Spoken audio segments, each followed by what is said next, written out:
Lecture de l'évangile de l'épître de Jacques. Épître de Jacques. Et nous arrivons ce matin au chapitre 3, où nous lirons les versets 1 à 12. Vivre sa foi, permettre à notre foi d'avoir une influence sur notre comportement, de nous transformer, faire de nous des croyants pratiquants. C'est là le but de l'épître de Jacques. Il a un message à nous délivrer de la part du Seigneur. Mettez en pratique ce que vous croyez. Ne vous contentez pas de parler.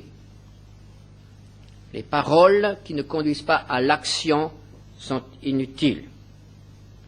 Elles peuvent même devenir dangereuses. La foi doit contrôler tout notre être, même les domaines qui sont difficilement contrôlables.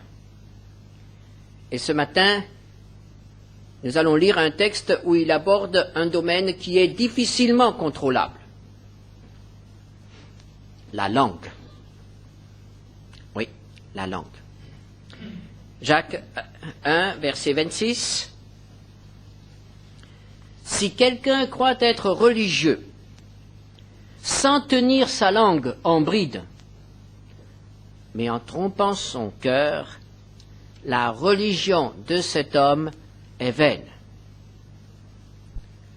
La langue a-t-elle quelque chose à voir avec notre piété? Avec notre vie religieuse? La langue peut-elle compromettre nos relations avec le Seigneur? Certainement. Tout d'abord, dans ce chapitre 3, un avertissement. Un avertissement qui est adressé à ceux qui enseignent. Moi d'abord. Mais lisons-le quand même. Chapitre 3, verset 1er. Mes frères, qu'il n'y ait pas parmi vous un grand nombre de personnes qui se mettent à enseigner, car vous savez que nous serons jugés plus sévèrement. Le ministère d'enseignant. Dieu l'a institué dans l'Église. Qu'est-ce qu'un enseignant? C'est un homme qui transmet la connaissance de la parole de Dieu, qui a comme tâche d'expliquer la parole de Dieu, d'aider à la mettre en pratique, d'aider à la vivre. Le ministère de l'enseignant est aussi un ministère d'exhortation, d'édification, puisqu'il transmet la parole de Dieu. Mais l'enseignant peut aussi reprendre, c'est-à-dire avertir et dévoiler certains comportements, certaines choses qui ne sont pas conformes à la parole de Dieu. De tout temps, ce ministère a attiré. C'est un ministère que l'on voit. Il y a dans l'Église beaucoup de ministères. Il y a beaucoup de ministères cachés que l'on ne voit pas. Le ministère de l'enseignant est un ministère que l'on voit. Et il exerce une certaine attirance. Et l'apôtre Jacques nous met en garde et il nous dit, attention, si vous enseignez, vous serez jugés. Jugés non pas dans le sens de condamner, mais on examinera ce que vous dites.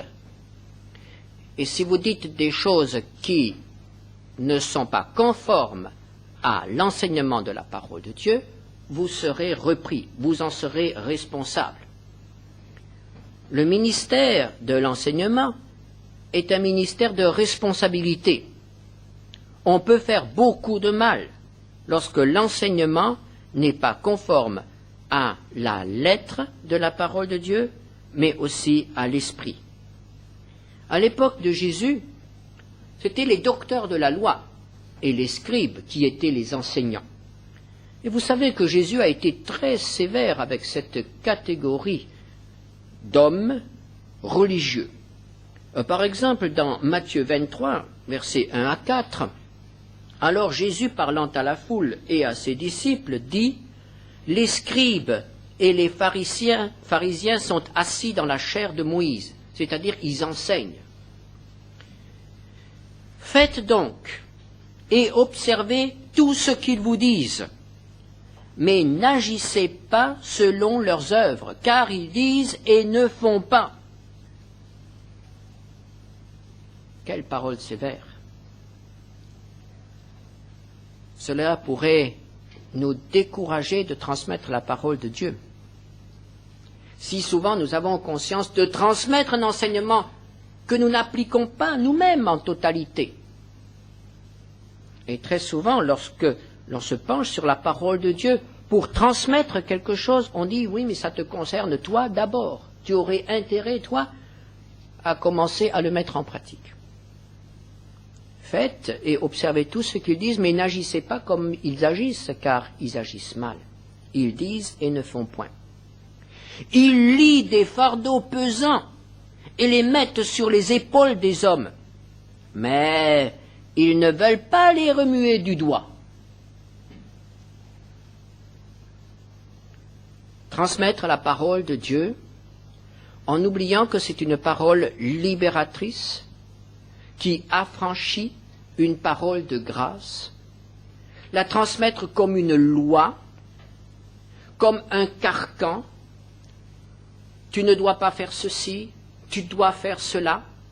C'est la promulgation de la loi, la vie chrétienne réduite à un code. Tu dois, tu ne dois pas, c'est permis, ce n'est pas permis. Et voici que ceux qui nous écoutent se retrouvent en prison, se retrouvent dans un carcan, paralysés, écrasés. Combien il est difficile de transmettre l'enseignement de la parole de Dieu en rappelant toujours que c'est par grâce que nous pouvons servir le Seigneur et que nous sommes dans le temps de la grâce et non dans le temps de la loi. Alors, nous risquons de lier des fardeaux pesants et de ne pas pouvoir aider les gens à les porter. Alors, nos paroles détruisent, écrasent et n'édifient pas. La parole de Dieu est libératrice.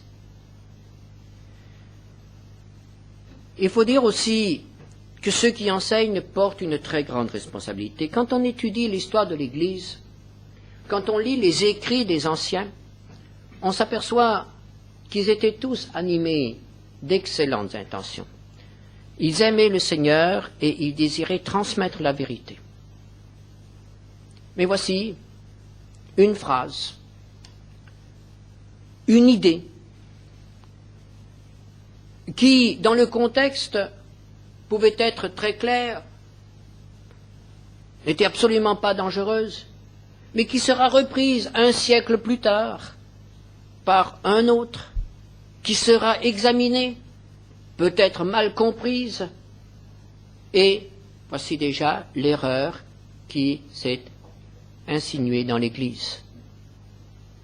Et lorsqu'on lit les anciens écrits, on s'aperçoit qu'il y a toujours, dans les commentaires, dans les exposés, dans les prédications, des départs pour des déviations possibles.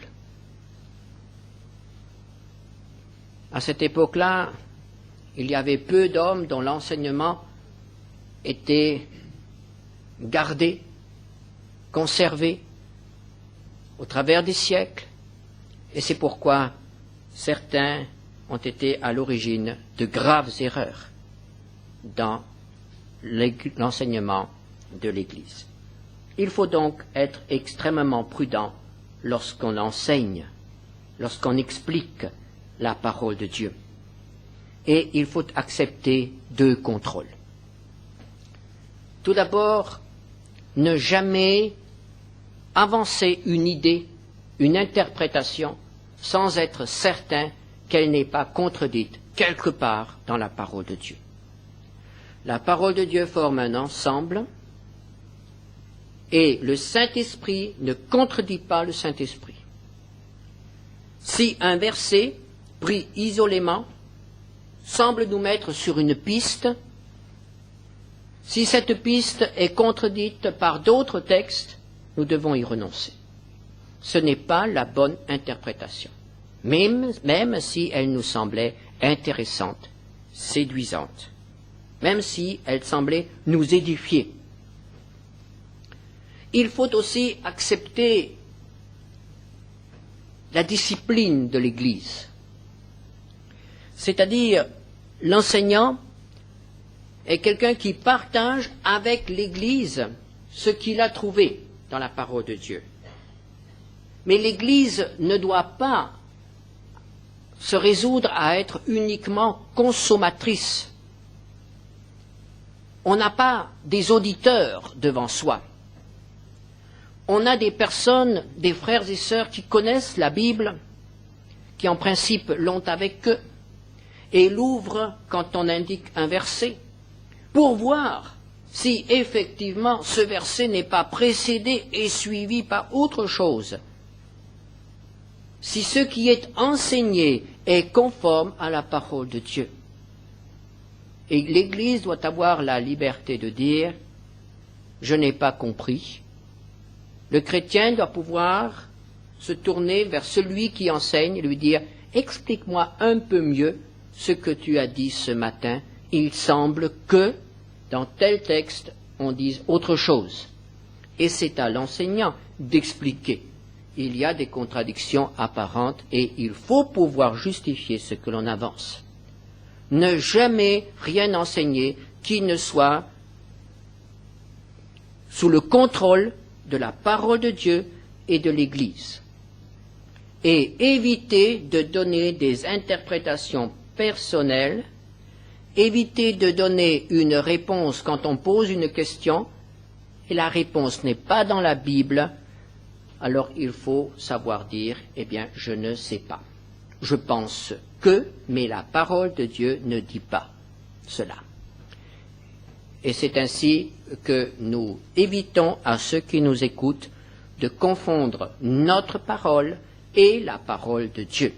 Il n'y a qu'une autorité, c'est la parole de Dieu. Mais que cela ne vous décourage pas de devenir enseignant, car celui qui enseigne la parole de Dieu est obligé de l'étudier. Et si nous étudions la parole de Dieu, nous passons beaucoup de temps à lire la Bible et je vous assure que c'est une source de joie, de richesse et d'édification personnelle. Mais l'apôtre Jacques, après avoir donné l'avertissement aux enseignants, s'adresse à tout le monde. Et il nous dit, au verset 2 du chapitre 3, « Nous bronchons de plusieurs manières, nous bronchons tous de plusieurs manières.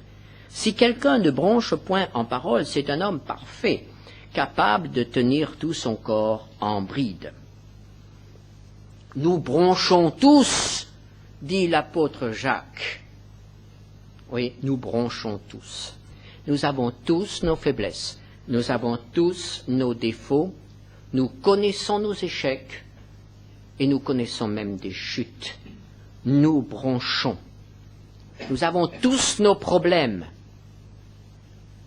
Mais il y a un problème qui occupe la première place dans tous nos problèmes, que nous soyons bavards ou réservés, que nous nous exprimions facilement ou non, notre problème, c'est notre langue.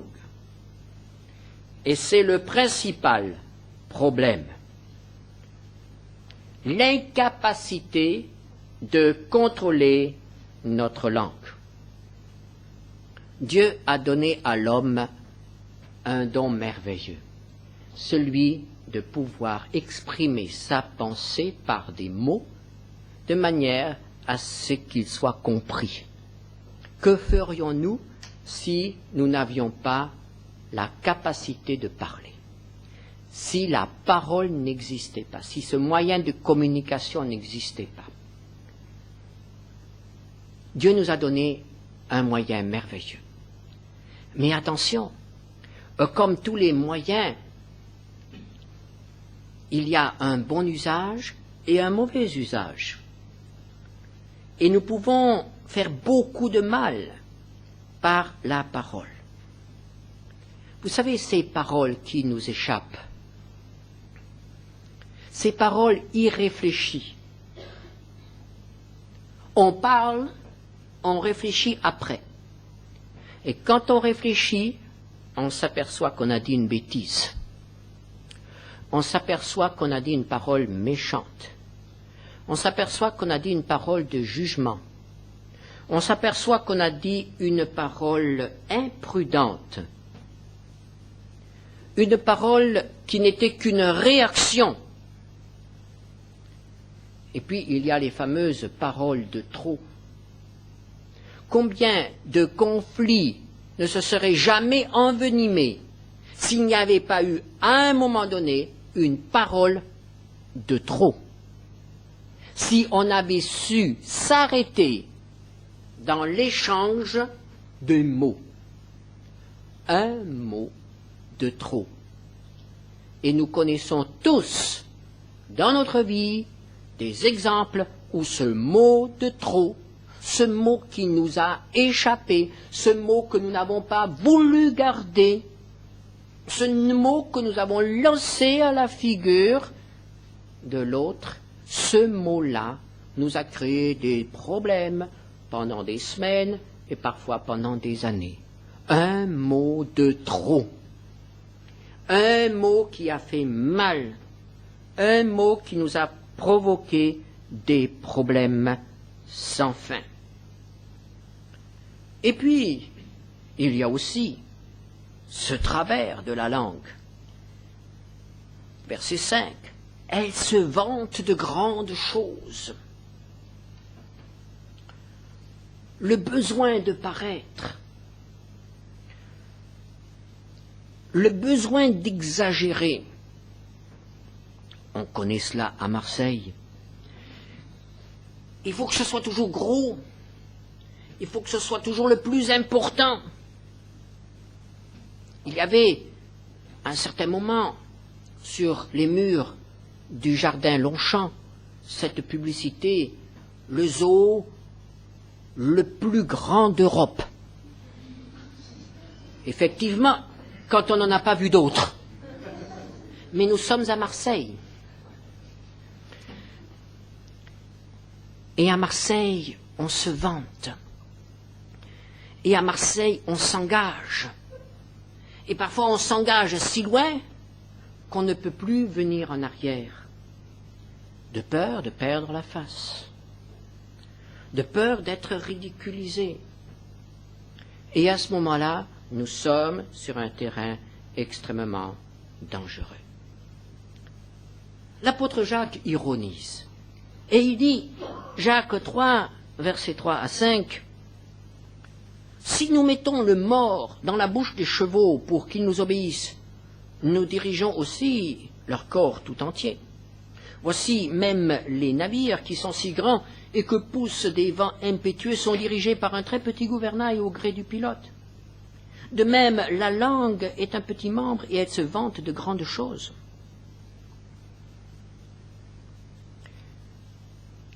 Gouverner, dompter. L'homme a réussi à dompter des animaux. L'homme a réussi à dompter la matière. Il réussit à maîtriser les plus hautes technologies. Mais il ne réussit pas à maîtriser sa langue. Et il est parfois intéressant de voir comment telle petite phrase, tel petit mot, qui a été prononcé par un homme politique peut provoquer une avalanche, au point qu'on en parle pendant toute une semaine, et que tout le monde bouge, et que tout le monde s'indigne, et que les rotatives font des tours de plus pour que ce petit mot qui n'est souvent pas très très intéressant, mais voilà, on a parlé et on parle toujours plus. Mais dans l'Église, les petits mots peuvent être dangereux. L'apôtre Jacques continue, « Voici comme un petit feu peut embraser une grande forêt. » Ah, comme nous comprenons cela dans le Midi. Il faut peu de choses pour qu'il y ait un terrible incendie.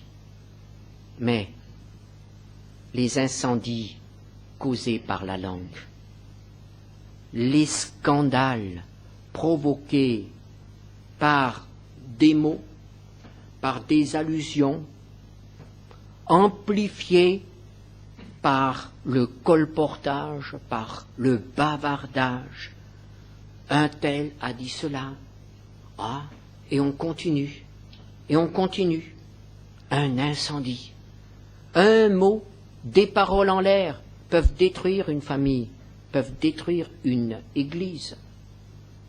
Parfois, c'est un feu qui couve. Parfois, nous dit l'apôtre Jacques, c'est un feu qui consume notre vie, enflammant le cours de la vie, au verset 6. Est-ce que vous avez déjà ressenti cela? Vous avez entendu quelque chose. On vous a fait un reproche. On vous a rapporté ce que quelqu'un d'autre a dit à votre sujet. Vous n'avez rien dit, mais c'est entré là-dedans. Et le travail a commencé. Et quel est le résultat de ce travail? Un feu qui consume. Cela fait du mal. Et on ne peut plus regarder le frère en face. On ne peut plus penser avec amour à ce frère. C'est fini. La sympathie, l'estime que l'on éprouvait pour lui a été complètement détruite parce qu'on nous a dit quelque chose à son sujet, ou parce qu'il a peut-être dit une méchante parole à notre sujet. Est-ce que vous avez remarqué la capacité extraordinaire qu'a notre cerveau de s'acharner sur un mot, de s'acharner sur une pensée? On nous a dit quelque chose et on a de quoi ronger son os toute la semaine. Toute la semaine, et si ce n'est pas plus, il y en a qui rongent pendant des années. Et pendant ce temps, nous sommes hors circuit et nous nous rendons malades. Les uns ont alors mal à la tête, les autres ont mal au ventre, les autres ont mal au dos, les autres ont encore mal ailleurs, parce qu'il y a un feu qui nous enflamme, qui nous consume de l'intérieur. Un feu provoqué par des mots.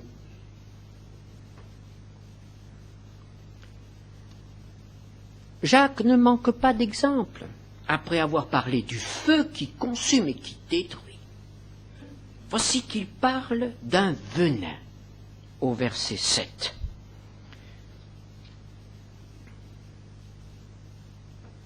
Il nous dit que c'est un venin mortel.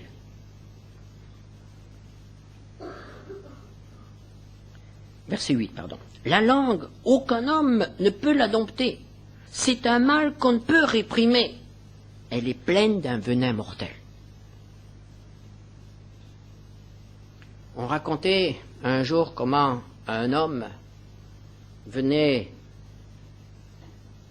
consulter quelqu'un parce qu'il avait fait du mal par ses paroles.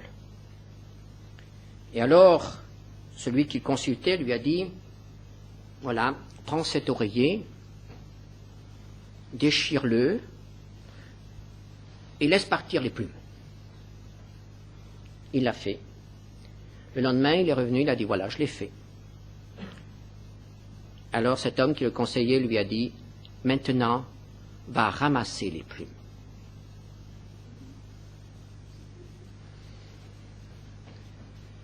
Nos paroles sont des plumes emportées par le vent. Souvenez-vous du logo de Larousse, la femme qui souffle la fleur du pissenlit. Ça part. Je sème à tout vent. Si vous semez de bonnes choses, c'est formidable. Mais nous ne semons pas uniquement de bonnes choses. Il y a les paroles qui partent et qui vont produire du fruit. Ça, vous pouvez en être certain. Et je dirais même que des deux, ce sont certainement les mauvaises paroles qui germent le plus vite dans la bonne terre de la méchanceté humaine. Alors que les bonnes paroles mettent beaucoup de temps à germer et à se développer. Voici ici Jacques qui nous dit « c'est un venin ». Et vous savez ce qu'est le venin. Le venin, ça se répand et on ne peut pas l'arrêter, même avec un garrot. Quelles sont ces paroles venimeuses, ces paroles qui font du mal au corps qui est l'Église? Chapitre 5, verset 9. « Ne vous plaignez pas les uns des autres, frères. »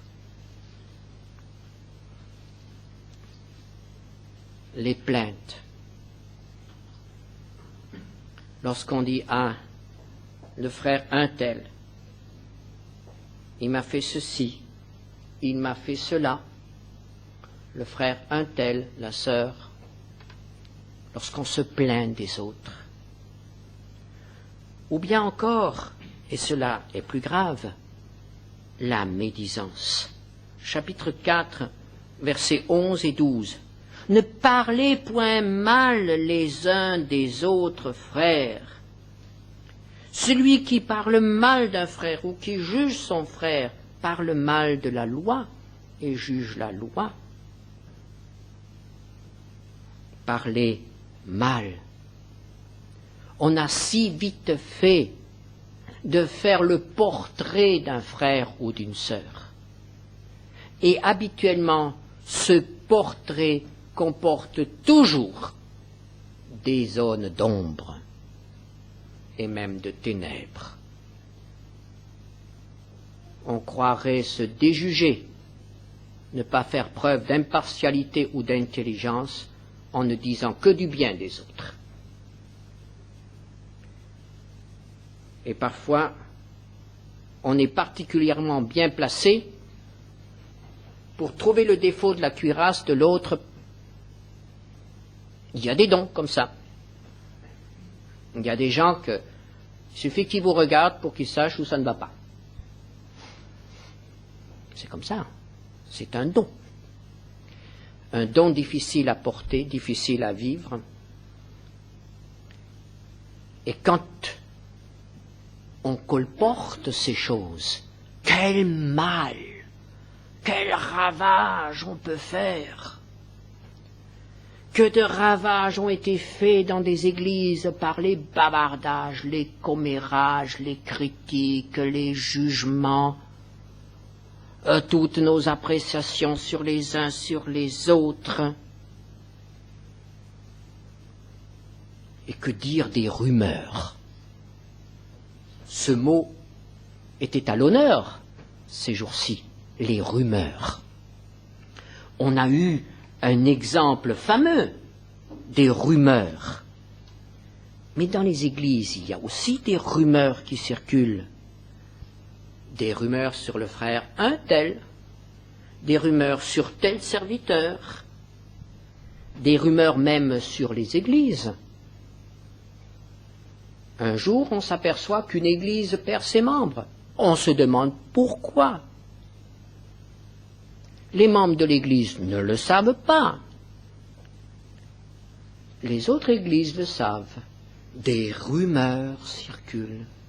On dit que dans cette église, il y a ceci, et puis il y a telle personne, et il y a tel enseignement, et puis il y a tel scandale. Mais enfin là, il vaut peut-être mieux ne pas en parler, mais puisqu'on en parle déjà,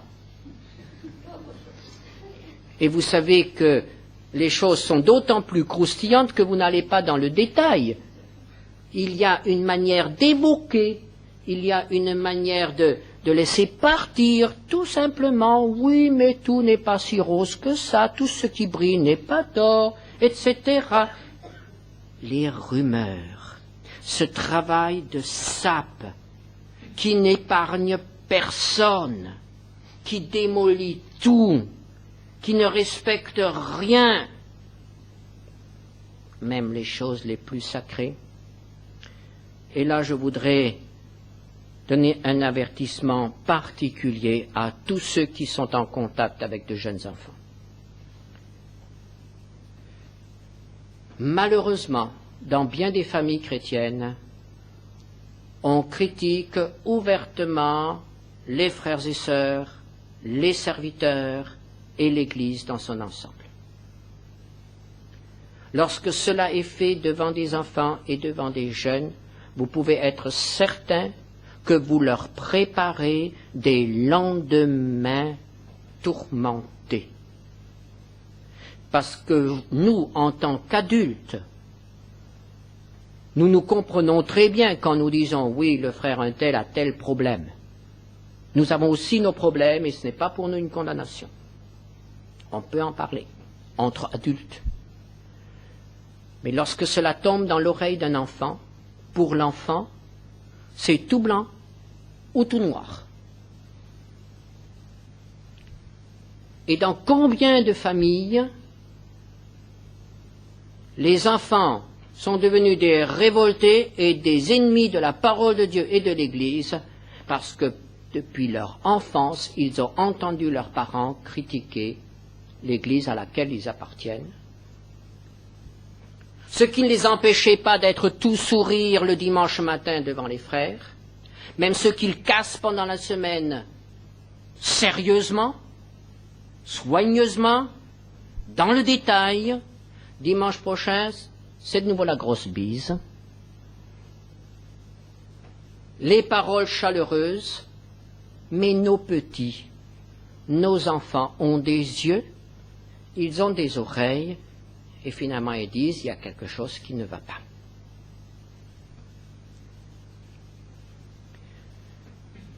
La plupart des problèmes dans les familles chrétiennes au niveau des enfants viennent du fait que les parents ont été imprudents et qu'ils n'ont pas su inculquer à leurs enfants le respect des chrétiens, de l'Église et du serviteur de Dieu, et de ce fait même le respect du Seigneur. Comment un enfant peut-il respecter son Dieu, le Seigneur, s'il voit que ses parents ne respectent rien de ce qui appartient au Seigneur?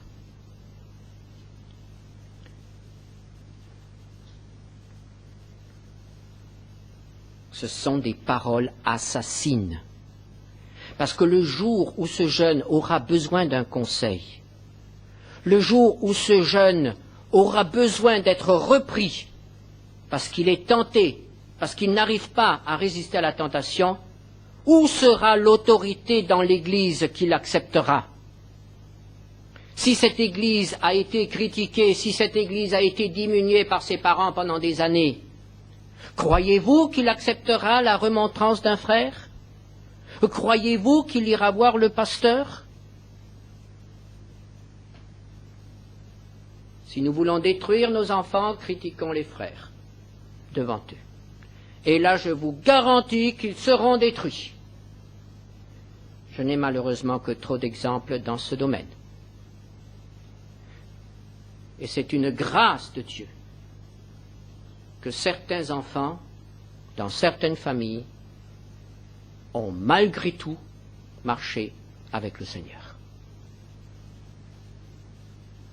Et c'est pourquoi l'apôtre Jacques nous dit que la langue, verset 6, c'est le monde de l'iniquité.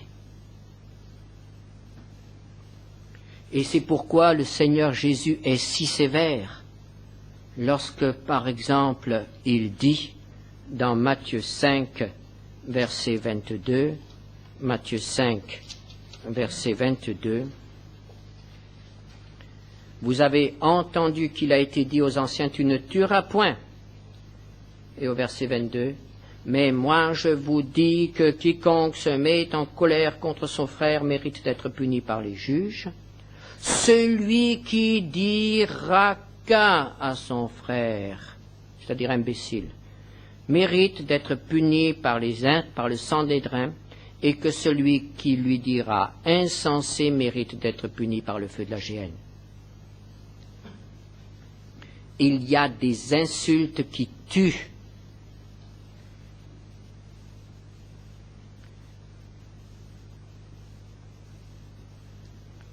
Il y a des paroles qui nous échappent, que nous ne pourrons plus jamais rattraper, même si nous demandons pardon.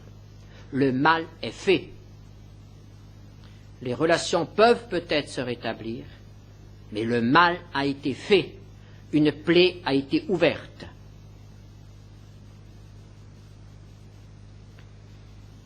Le Seigneur Jésus continue lorsqu'il parle de notre comportement envers les petits. Et il dit, Matthieu 18, verset 6, « Si quelqu'un scandalisait un de ces petits qui croient en moi, il vaudrait mieux pour lui qu'on suspendît à son cou une meule de moulin et qu'on le jetât au fond de la mer. » C'est-à-dire, il vaudrait mieux que cet homme soit tué avant que le scandale n'arrive. Parce que sa responsabilité après le scandale, après qu'il a provoqué la chute ou la perte d'un petit qui croit, sa responsabilité sera terrible à porter. Et cela rejoint ce que nous disions tout à l'heure. Attention aux paroles qui tuent. Alors, que faire? Ces choses-là, nous les savons, je ne fais que vous les rappeler. Et me les rappeler, puisque je suis aussi concerné, j'ai bien conscience que j'ai dit plus d'une parole qui a fait du mal. Alors, que faire? Jacques poursuit au chapitre 3, verset 9. « Par elle, nous bénissons le Seigneur, notre Père, le dimanche matin, et par elle, nous maudissons les hommes faits à l'image de Dieu, toute la semaine. De la même bouche sortent la bénédiction et la malédiction. Il ne faut pas, mes frères, qu'il en soit ainsi. La source fait-elle jaillir par la même ouverture l'eau douce et l'eau amère? Un figuier, mes frères, peut-il produire des olives, ou une vigne des figues? De l'eau salée ne peut pas non plus produire de l'eau douce. » Ces images, ces exemples pris de la nature, nous ramènent tous à la même constatation. C'est la nature qui se manifeste par ce qui sort. Le figuier porte des figues parce que c'est un figuier. L'olivier portera des olives parce que c'est un olivier. La source d'eau douce, eh bien, c'est une source pure, c'est une source d'eau douce. C'est une question d'origine, c'est une question de source. C'est une question de ce qu'il y a en nous.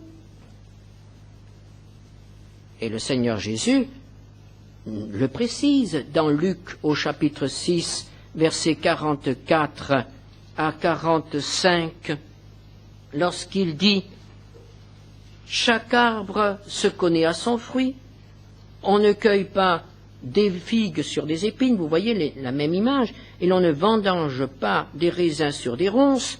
Et alors maintenant, l'homme bon tire de bonnes choses du bon trésor de son cœur, et le méchant tire de mauvaises choses de son mauvais trésor, car c'est de l'abondance du cœur que la bouche parle. Ce qui est dedans sort toujours. Et ce qui sort montre ce qui est dedans. Si ce qui sort est amer, critique, mauvais, ça montre tout simplement que là-dedans, c'est amer, c'est critique, c'est mauvais. Malgré nos paroles pieuses, malgré nos cantiques, malgré nos œuvres religieuses, ce qui sort montre ce qui est dedans. À certains moments, les hommes perdent le contrôle de leur langue. Par exemple, dans l'ivresse, lorsqu'on a bu un coup de trop, tout à coup, on se met à dire des choses. Ou bien alors, lorsqu'il y a des problèmes de maladie mentale, on ne contrôle plus. On ne contrôle plus ce qu'on dit, mais on parle. Ou bien encore, lorsqu'on est en colère. La colère est un moment de folie. Et soudain, le contrôle que l'on avait est perdu. Et l'on dit des choses. Ou bien la fatigue. Vous voyez, quand notre capacité de nous contrôler est amoindrie, s'écroule, qu'est-ce qui sort alors? Et c'est ça qui est révélateur. Parce que ce qui sort de notre bouche quand nous sommes en pleine forme, quand nous sommes bien maîtres de nous-mêmes, ça n'a pas tellement de valeur, puisque nous contrôlons, nous disons les mots que nous voulons dire. Mais c'est quand nous ne nous contrôlons pas, c'est là que nous pouvons savoir ce qu'il y a dedans. Et ce qui est dedans n'est pas toujours très beau, n'est-ce pas? Et ça sort. Et il est parfois bouleversant d'avoir affaire à des personnes âgées qui ont perdu le contrôle de leurs paroles et qui racontent des choses, on se dit, mais comment peuvent-ils dire de ces choses-là? Alors qu'il y a tant d'années qu'ils marchent avec le Seigneur. C'est qu'il y a eu quelque chose dans leur vie qui n'a pas été mis en ordre à temps. Comment le Seigneur veut-il nous guérir? Il ne veut pas nous guérir quand ça sort. Il veut nous guérir quand c'est dedans. Il veut nous guérir ici. Et c'est pourquoi nous devons appliquer une hygiène spirituelle absolument implacable. Il faut éliminer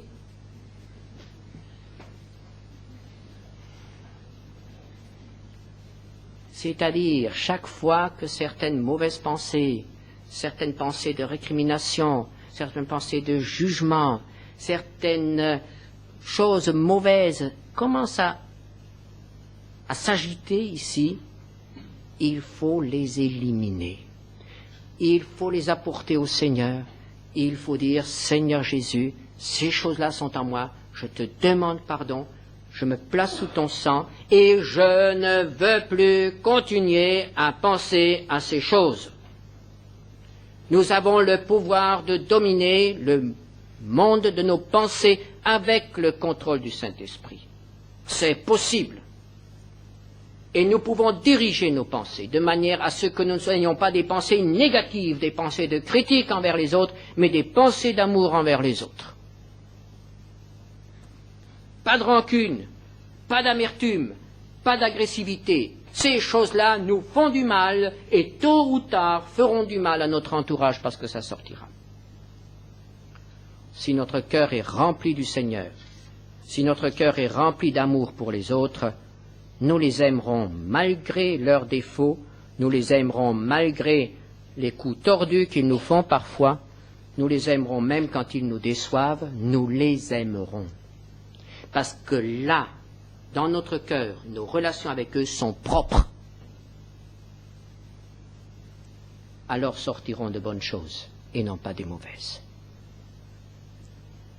Nous comprenons pourquoi Jacques attache une si grande importance, que nous ne soyons pas des croyants seulement, mais des croyants pratiquants, et que la puissance du Saint-Esprit puisse s'emparer de ce domaine avec lequel nous faisons tant de mal. Amen.